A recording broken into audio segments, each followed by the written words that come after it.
From Houston, Texas to Mexico City, Mexico, the UFC remains on the road for the second consecutive week as they will make their debut in the Arena CDMX, which is where they were supposed to have the 2025 Noche UFC event. That would have to be moved to San Antonio on relative short notice as the Arena CDMX was not going to be completed, and so now it is ready, and it is ready to host a 13-fight card for the UFC in this fight night event that will be headlined by Mexico's own Brandon Moreno, the former two-time flyweight champion, will be taking on short notice opponent and 15th ranked Lone'er Kavanagh, the biggest opportunity of his professional career, and it's not even close. The original opponent for Brandon Moreno was supposed to be the 8th ranked flyweight Asu Amabaya, but he would have to pull out of this bout due to injury, and that is where Kavanagh would insert himself into this situation. And now the 26-year-old will be standing across the octagon from one of the best flyweights in UFC history with an opportunity to crash in not only into the top 10 but near to the top 5 and amongst the title contenders at flyweight. This is a massive opportunity, and that cannot be understated. For Kavanagh, he holds a record of 9-1 with 5 of those victories by way of stoppage and 4 of those 5 by way of knockout, and in his one lone loss he would be knocked out, and it was actually his most recent fight where he would take on Charles Johnson last August and be knocked out in the 4-minute and 35-second mark of round 2 at the UFC Macau event in China. However, prior to that, Lone'er was 2-0 in the UFC with back-to-back unanimous decision wins over Felipe Dos Santos and Jose Ochoa in his debut, following his August 13th, 2024 Dana White Contender Series fight, where he would pick up a first-round knockout to earn himself a contract into the promotion. And it's worth noting that Kavanagh is a 4-fight Cage Warriors alum, winning all 4 of those bouts between March of 2022 and March of 2024, and 2 of those 4 wins would come by way of knockout, but he has yet to have that emphatic, convincing performance in the UFC thus far. And if he were able to break that out here in the main event of UFC Mexico against their loved one in the assassin baby Brandon Moreno, he would absolutely put himself on the radar of the mixed martial arts community. But it just feels like a very, very large uphill battle, because not only is he severely outnumbered when it comes to the amount of fights that these two have, with Kavanagh only having 10 and Brandon Moreno having north of 30, more than tripling the amount that Kavanagh has had. Not to mention, within those 30 plus fights for Brandon Moreno, he has fought nothing but the best flyweights in the world for essentially a decade at this point, whereas the biggest name that Lone'er has fought is the 13th ranked flyweight Charles Johnson, and that one was a loss. And although I talked about all of the high-level experience that Brandon Moreno has, all of the 30-plus fights that he has in his professional career, he is still only 32 years of age,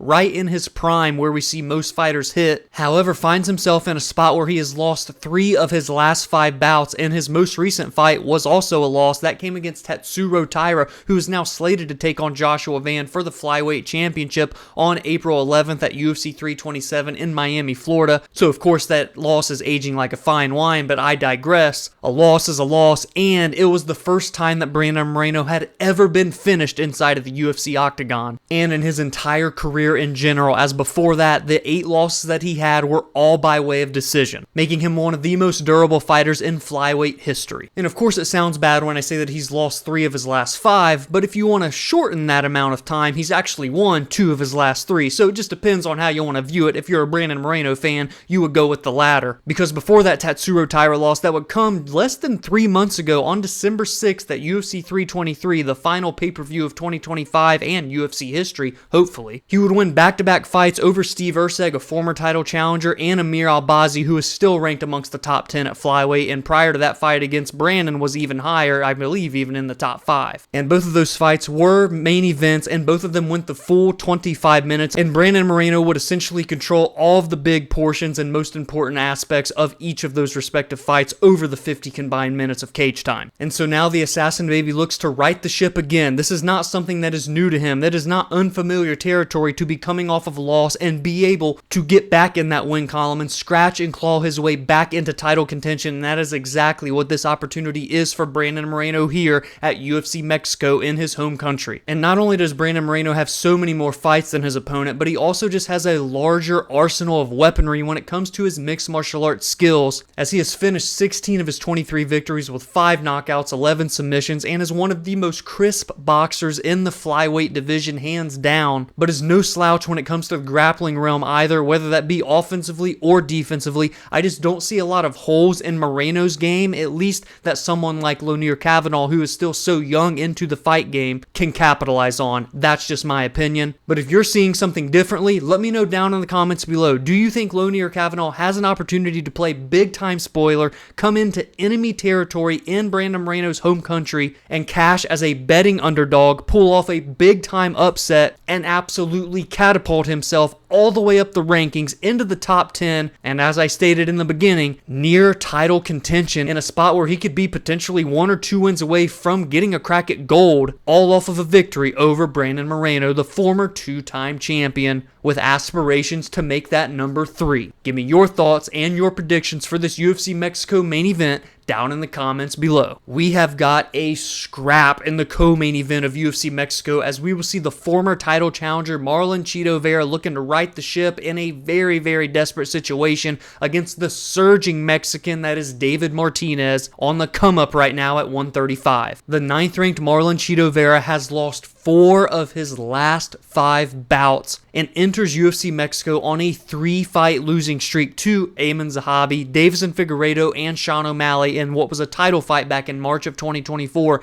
meaning that the last time that Cheeto tasted victory was August 19th of 2023 with a unanimous decision win over Pedro Munoz at UFC 292. And so while I'm not saying that he's going to be released from the promotion by any means, if he wants to have any hope of reaching title contention again in this Shark Tank that is the 135-pound bantamweight division, then he absolutely must win this Saturday against David Martinez. And if we're talking momentum, it is completely polar opposite in this fight, as David Martinez comes in with a record of 13-1 and is only 27 years of age, just now preparing to enter his prime, whereas his opponent Marlon Vera has a plethora of experience similar to Brandon Moreno in the main event, but is still only 33 years old, so in his prime years as well, even though he's going to be 6 years the elder of his opponent. And David Martinez will enter UFC Mexico in his biggest fight to date, riding a 9-fight win streak, and is already 2-0 in the UFC and in the top 15 of the bantamweight division, currently sitting at number 10 in the world after his massive unanimous decision win in just his second UFC bout that came against the longtime seasoned veteran Rob Font at Noche UFC last September. And before that, he would earn a first-round knockout in his UFC debut that would come in March of last year, which would be due to his success on the 2024 Dana White Contender Series season, where he would pick up a decision win over Xavier Franklin in October. And over the course of this 9-fight win streak for David Martinez, 6 of them have come by way of knockout, and overall 10 of his 13 professional wins in general. And in his one lone loss, it was a decision, so he is extremely durable, and he is no stranger to getting into a firefight. And the exact same can be said for Marlon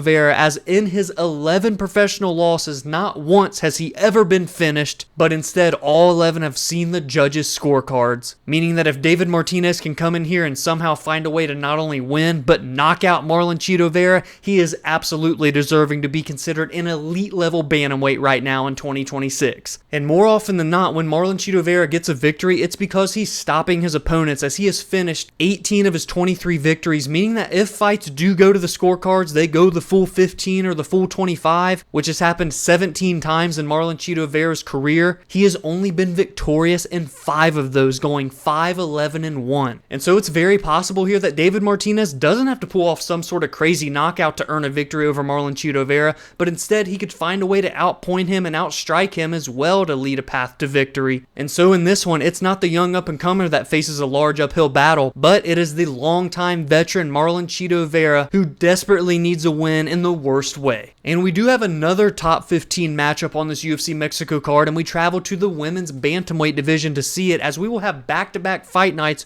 with 2 ranked women's bantamweights squaring off against one another, and that is exactly what this weight class needs in 2026 to garner any sort of momentum. And on this night, it will be Macy Chiasson taking on Ailin Perez, both of whom are in the top 10, Perez sitting at number 7 and Macy 1 spot behind her at number 8. For Chiasson, she will enter riding a 2-fight skid, both of them coming in 2025, a decision loss to Vera last May, and then a decision loss to Yana Santos in October. But before 2025, she had a big 2024 with back-to-back stoppage victories over Chiasson Anzad and Mayra Bueno Silva, so entering her fight against Ketlin Vieira last May, if she would have won that one, she would have been a front runner for a title shot in my opinion. But instead, now she finds herself just fighting to hold herself from going on a 3-fight losing stretch. However, for Ailin Perez, she's one of the hottest fighters going in this women's bantamweight division right now, alongside with Jocelyn Edwards, who just picked up her 4th consecutive stoppage victory last weekend. As Perez has won 5 fights in a row herself, however, only one of them have come by way of stoppage when comparing it to her former opponent, Edwards, who she has beaten on this 5-fight win streak and is Edwards' last loss. But unfortunately for Perez, we would only see her fight one time in 2025, and it was at UFC 311 in January, so she will be entering this one on a 13-month hiatus, even though she is in the prime of her career right now, at 31 years of age and riding one of the biggest win streaks in the entire division. It's a shame that we didn't see her fight at least one more time last year, if not twice. So in my opinion, she not only has to win this fight to make it 6 in a row, but then has to have more activity in 2026 if she wants to be amongst the title contenders by the end of the year, which she is not far off from if she can do it here against Macy Chiasson. You can argue that she only needs 2 more victories to be facing the champion in this weight class,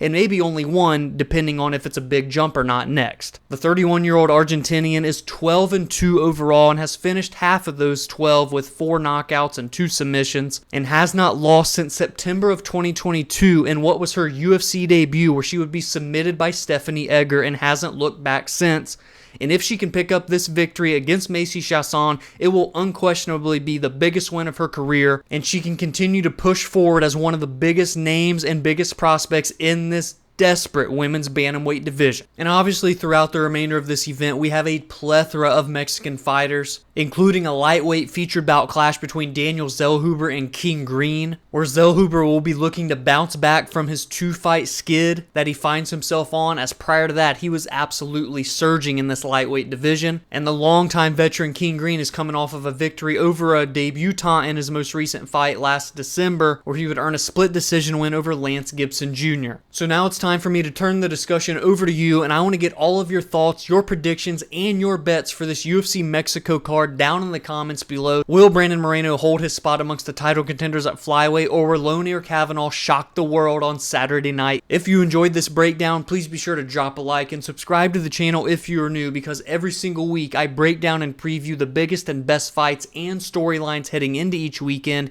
In the aftermath of every card, I recap the most meaningful results, and I give my thoughts and opinions on MMA news and fight announcements. You can also join the community on social media at Verbal Spar MMA on X, Instagram, and TikTok, as well as like the Facebook page Verbal Sparring MMA, and you can follow on your favorite audio listening platforms such as Spotify and Apple, where every Monday and Friday podcast episodes release there. Have a great weekend, enjoy the fights, and I will see you in the next video.